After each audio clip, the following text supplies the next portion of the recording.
Hello, we are here. I'm just making a cup of tea in the kitchen.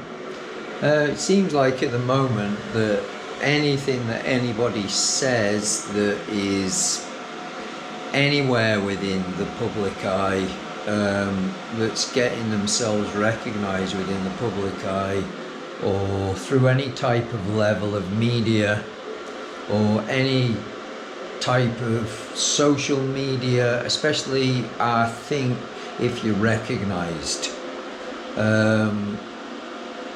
If you are that and you are giving alternative ideas, alternative facts outside of the mainstream facts, then I think if you recognise enough, it seems to me like you're being shut down. People are getting shut down. Accusations are being thrown around, and people are just shut down because they're presenting facts that are falling outside of what comes under the heading of for our safety. Do you notice how everything seems to be for your safety? That's how they seem to be pushing everything. It's for your safety. So if you're recognized to be giving an alternative opinion, then one way or another they're shutting people down. They're accusing them of things. They're striking them off Facebook, YouTube, any other social platforms that they control. I mean, I think I can remember like Noel Edmonds. Didn't he do Swap Shop when I was a kid? I think he went on a BBC programme. This is going back a bit, and he had an alternative idea to cancer treatment, and wow, it was almost as though we'd asked people to eat a bowl of dog shit live on television. I mean, they were on him. Then, of course, there was the recent witch trials with anybody that had any alternative ideas against COVID, anybody. And we have pop stars coming out and saying that if you have an alternative idea to whether you do or do not want to get the vaccine, it goes along the lines of, I understand if you don't want to, but then at the same time, I also think that people that don't are often anti-vaxxers, conspiracy theorists.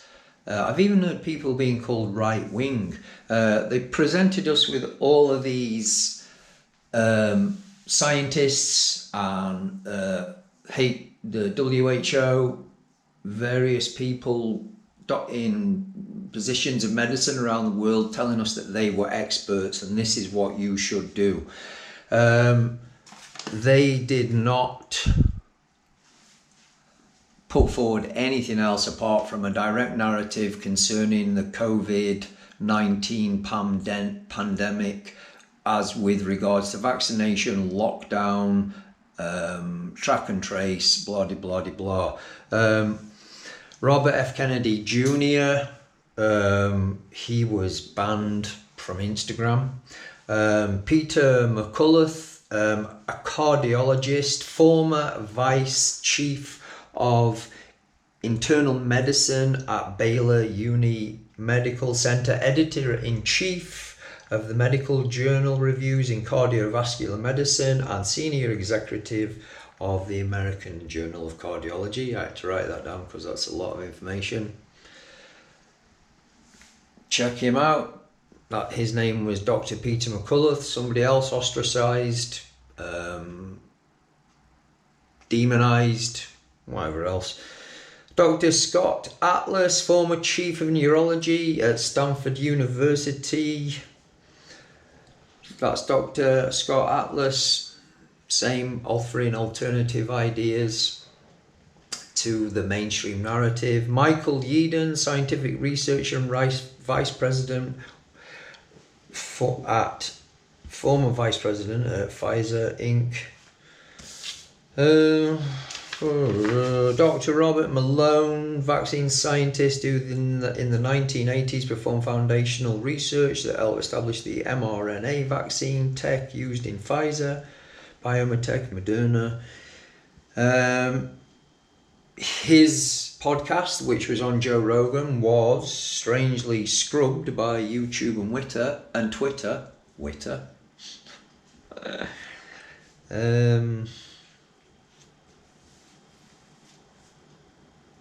Just because he was saying people could do with wider access to a greater spectrum of information. Dr. Marty Makary, professor at Johns Hopkins University in School of Medicine. What did he say? He said that you can spin science just like one can spin politics and the art of selective outrage or selective focus on part of a story. He also was opposing vaccinating young, healthy people. I mean, these are all people that are experts in their field that were giving an alternative to the narrative that we were all receiving every single day about COVID. And like I said at the beginning of this, they were closed down in one shape, called charlatans. So they gone off the reservation.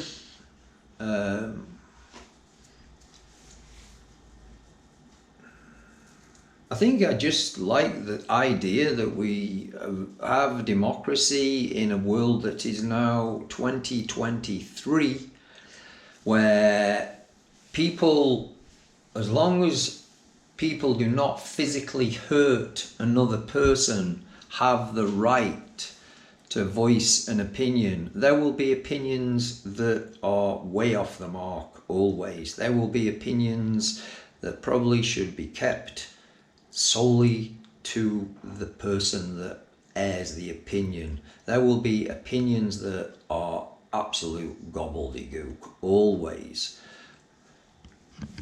Intelligence helps us to decipher what we feel, and when I say feel, I mean on an intuitive level. All of us have that. What is right and what is wrong, and if it comes down to a personal point of what is right and wrong, that means personal to us, then you make the choice. Surely what can't be right is people being shut down that are offering an educated, professional viewpoint on a subject. And even people that are offering an informed, learned opinion on a subject because they've obviously done some research themselves or they have experienced it themselves.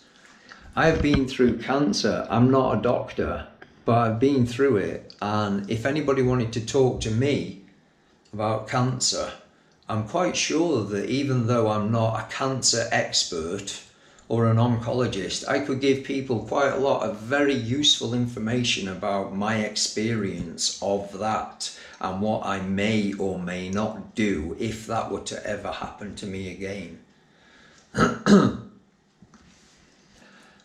I want to tell people that are watching this to not be afraid, to not stop viewing your opinion in an open, honest, mindful way. If you're out there airing opinions from an ignorant, hurtful, vengeful, or any of the other negatives I could use way, then you'll find eventually that will come back to you. Believe me, what you put out there has a funny way of coming back to you in the same level of energy you used in the first place. I get concerned about this for your safety. If it's for your safety, in 2021 there were 9,641, that's 14.8% of 100,000 people, who suffered from alcohol related illnesses. And I'm not talking about drink driving, I'm not talking about incidents related to alcohol where people are drink driving and hurt other people, injure other people, or even cause death to themselves, cause anguish to their families, blah blah blah blah. That is only things relating to like liver disease or chronic illness from alcoholism. That is the highest number on record in the UK in 2021. Well, if it's for our safety, and if the government is forever telling us that everything's for our safety, why is alcohol almost cheaper than milk? Comes in a glass bottle. Bloody hell, milk doesn't even come in a glass bottle. There's just so many things that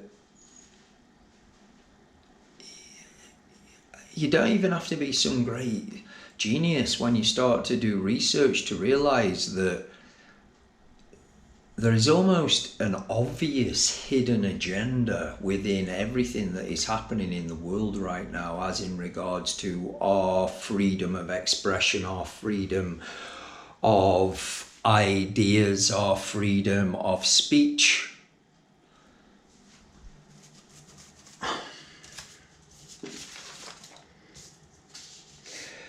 Oh.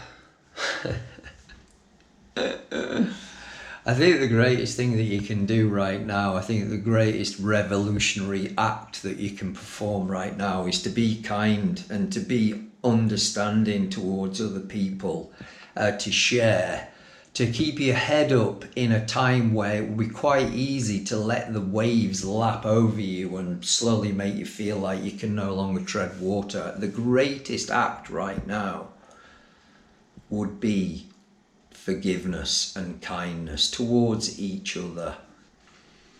So yeah, anyway, I got cut off there. My wife and daughter came back from the shops.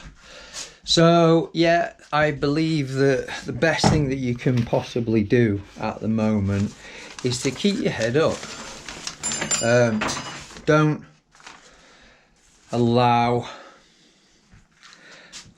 all of the supposed negativity get on top of you, because the reality is that what you really are is way away from that. The physical form body probably gets affected by, not probably, does get affected by many things on a physical level, but what you are, what you're best at is being amazing and kind and sharing and loving. And even though you might wake up some mornings and think, what? Ugh, with that dark cloud over you, just know you are amazing. None of what they do or what they say or how they try to gear things or make you believe that, I hate to say it because it sounds silly, but like they're winning. You know, you think, oh, you know, what's the point? No, there is. You just keep on sharing and caring and being a decent, kind human being whilst we're here. Yeah. Anyway, I am back at the market this week, which is a great place. I do love the market. So many amazing people that work there, some real characters, and multicultural and understanding, and it's almost like a microcosm of a greater. You've got people from all over the world working there, and everybody gets along. Yeah, we have niggles, of course we do, but they're amazing people. You see all aspects and levels of society. You see really rich people. You see really like middle class people. Obviously, you see people that are obviously struggling coming through that market, having a look, and often finding what they need, whether it be fruit and veg, consumable goods, clothing, jewellery, music, whatever. There's something there for everybody. I do love markets. Sometimes I feel as though markets could be something that's threatened. You know, they talk about like getting rid of cash. I think that would have a huge impact on a lot of small businesses like us at the market. Once again, easy to look over the little guy, and just think about the cream of the 1%. But yeah, today it's fine. So I wrote this, and I see so many people and I hear so many different narratives. You hear people that obviously have never even had to think about spending any money their whole lives. You hear people that obviously have to watch every single penny. And sometimes that I find that upsetting sometimes, where you can see people that are obviously struggling. I don't like that. They shouldn't be. Nobody should be now. There's so much wealth. You know, we get these elected leaders that come in and vanish. Let me just polish this a sec. I think I was reading that Liz Truss's mini budget cost us 30 billion. 30 billion. PPE for the pandemic had a lost leader, shall we say, of I think it was 8.4 billion in PPE. Just like, oh, well, sorry about wasting 8.4 billion, but you know, we thought we might need it. It's a lot of money, isn't it? So yeah. So this is called Sweet Choice. Sweet Choice. Why are you asking me again if you can have those sweets? I've told you. A mother with situations about which washing powder she can afford. No remorse for tight purse strings, the Tory pleasure curse, a white powder Friday at number 10. Let's step up on the spangled platform, stars in your eyes, moronic lies, cater for sofa time. Divert and conquer that old carrot, dangle your sausage for 3-penny norms. It's all for a good cause, magical Gove, glove puppet extraordinaire. Look how he shines. There will be wars and stories of wars. It's gone beyond prophecy.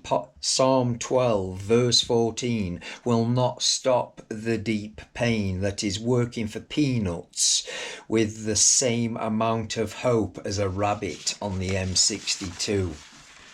You're going to keep going because it's for your safety. Solutions to a problem.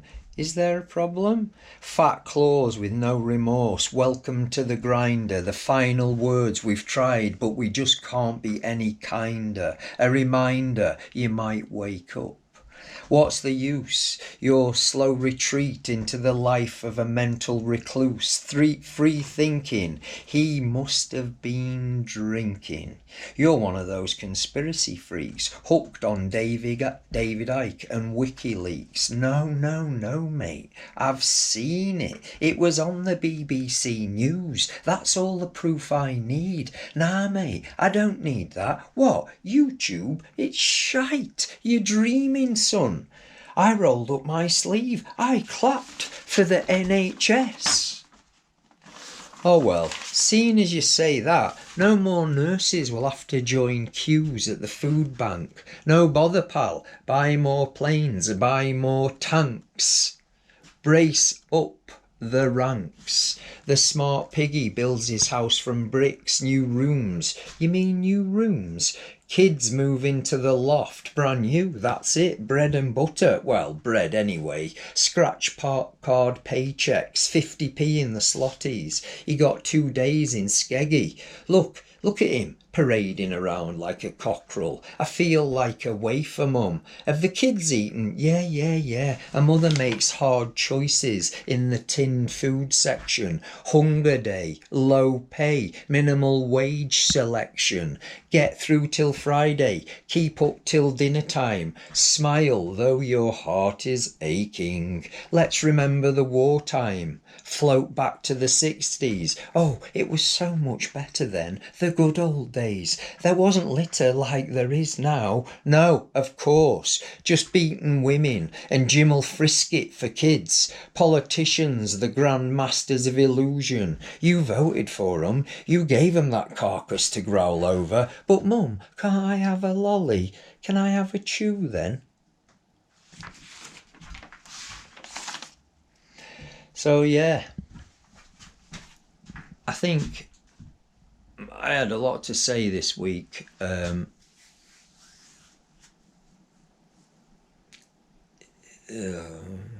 media comedy show. In medieval times, they always had a fool, didn't they? And he was always perceived to be the Joker, the grand clown. And yet he knew very well which side his bread was buttered. And I feel that there's more and more fools coming forward that seem like your object of laughter and jocularity. I don't know if that's even a word. It sounded good, though. It even came into the top of my head. But the best thing that you can do right now is to take care of each other. Don't forget that. Don't forget the power of community. So, until my next chat or whatever it is, because I don't know, I just do this. You take care of each other and take care of yourself. According to the Trussell Trust, UK's food poverty is among some of the worst in Europe. Between April 2022 and March 23, more than 760,000 people were forced to turn to charities' food banks, more than the population of Sheffield. So 4.2 million people, that's 6%, were living in food poverty in 2020 to 21. That is 1 in 10 children, around 9%. The cost of living crisis impact created a total of 9.3 million adults experiencing food insecurity on January 23. That's 17.7% of all households. That's people living in food poverty in 2020s in the UK. It doesn't matter if it's in the UK or anywhere really, it's the year 2023 and people do not have enough food to give their families nutritional meals. So they're going to places where kind people donate food so as they can put something in their cupboard.